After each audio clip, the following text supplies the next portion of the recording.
I moved in with my fiancé. His mom said, "Read this before you unpack, don't tell my son." And I still hear those words every time I walk through that front door.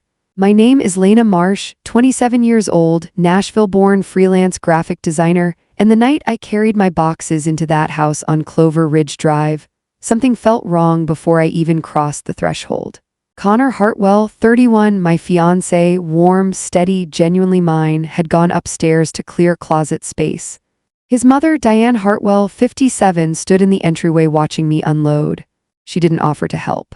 She just watched. Then she walked over, pressed a sealed envelope into my hand, and said 4 words so quietly I almost missed them. "Don't tell my son." What she didn't know was I didn't put that envelope down. I photographed the outside before I even opened it. I set the envelope on the bathroom counter and stared at it for a long moment before opening it. Connor was still upstairs, humming something, completely unaware. I called Jess Whitfield, 29, my closest friend and a property records clerk at the county office. The kind of woman who can find the truth in a filing cabinet faster than most people find their keys.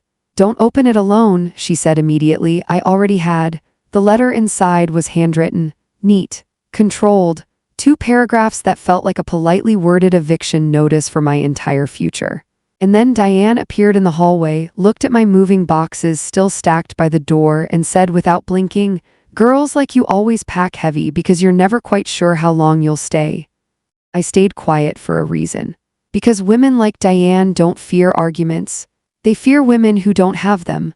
That night after Connor fell asleep, I sat by the window and read the letter again, word by word this time. Diane's handwriting was careful, almost elegant.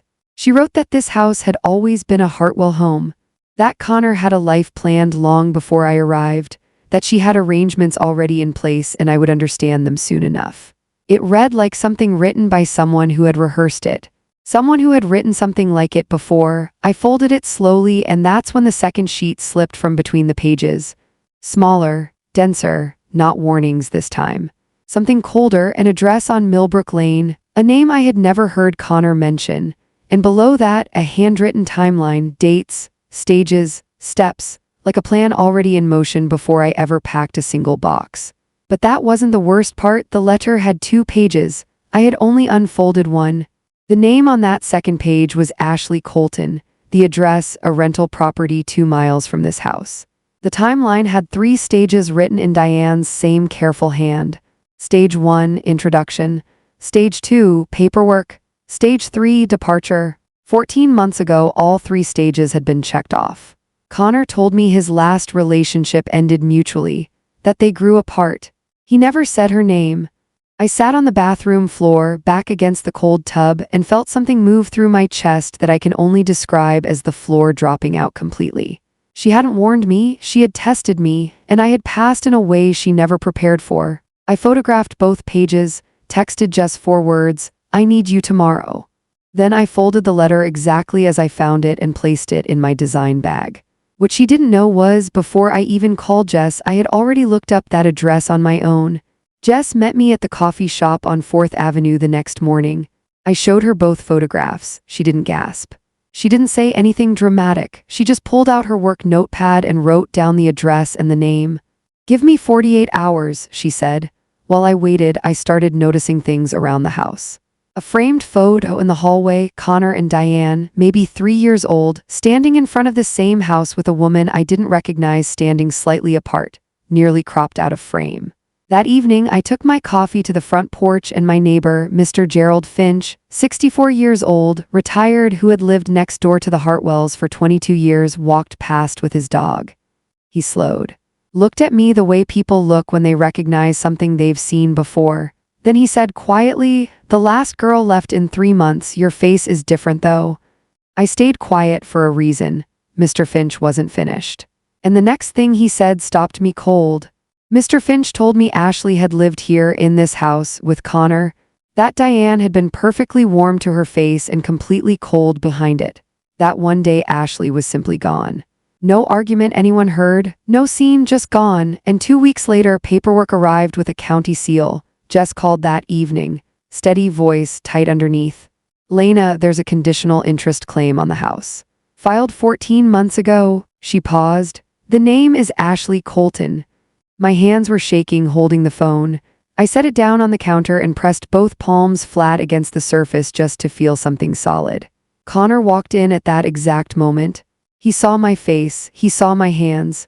He noticed, but he chose not to ask, not yet. But that wasn't the worst part. The name on that conditional claim matched the name on page 2 of Diane's letter. Exactly, I didn't sleep that night. I mapped everything out like a client project, timeline left, documents right, questions in the middle. Jess explained it the next morning over the phone carefully. Years ago, Connor had signed a family trust document, routine, his mother said, just housekeeping. Buried inside was a cosigner authority clause giving Diane limited filing rights on the property. She had used it to attach a conditional interest claim in Ashley's name, not full ownership, just a quiet financial hook that could be activated or removed at Diane's discretion. A tool for control, dressed up as paperwork. Jess didn't change anything. She just flagged what was already wrong, a standard discrepancy report through her county records office. Routine, clean, completely within her job. What she didn't know was the timestamp on that flag was now part of the official file, permanent, dated, and entirely out of Diane's reach. 3 days later, Diane came for Sunday dinner. She was warm. Complimentary about the living room. She asked about my design work and passed the bread rolls twice. She was performing and performing beautifully. What I noticed, she kept glancing at my design bag by the couch. The one where I'd originally placed her letter. She was looking for something. After dinner, while Connor cleared dishes, Diane touched my arm and said softly, "I hope you're settling in, sweetheart." That night, I made a quiet decision. I didn't know if it would work, I just knew doing nothing wasn't an option. I moved the original letter into my fireproof box. Then I placed a clear photograph of both pages, printed, crisp, inside my unzipped bag on the bedroom chair. Visible, waiting. The next morning, Connor came to the doorway holding the photograph. His face was careful, like someone carrying something they hadn't expected to find. I stayed quiet for a reason. Every line he read was doing my work for me. Connor read the photograph twice, set it down, said, "How long?" I told him, "Night 1. He sat with that for a long time and didn't try to fill the silence. The following Tuesday, the county held a routine public records correction hearing, open to residents whose properties appeared in flagged discrepancy reports. Jess's flag had triggered it. The hearing officer read the file summary aloud, the conditional claim, the filing date, the discrepancy notation. It wasn't their job to decide anything, just to read what had already been filed. Mr. Finch had submitted a written witness statement about the claim's effect on adjacent property records, which made it part of the public file. The officer read that too. Diane was seated 5 chairs away. But that wasn't the worst part. The hearing officer hadn't finished. There was a second document. For the first time I saw it, a flicker of miscalculation in her eyes. A chair scraped. Someone's hand went over their mouth. No one looked at Diane directly, which was worse than if they had. The conditional claim was removed within the week through standard correction procedure. Ashley Colton responded immediately when notified. She had never known her name was attached to anything. Connor didn't speak to Diane for 3 weeks. When he did, it was measured and final. The day after the hearing, he changed the locks himself. He didn't say much, but I could see it had been building in him longer than I realized. I used to think staying quiet meant I was losing ground. Now I know patience isn't weakness. It is preparation wearing a calm face.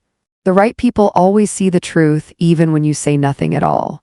If this story felt like something real to you, something you've lived or watched someone you love live through, hit subscribe and stay close because every story here is for you. Drop a comment and tell me where you're watching from. I read every single one. What she didn't know was I had never been afraid. I had been building, quietly, the whole time. She handed me a letter telling me not to unpack. I unpacked everything, including her secrets.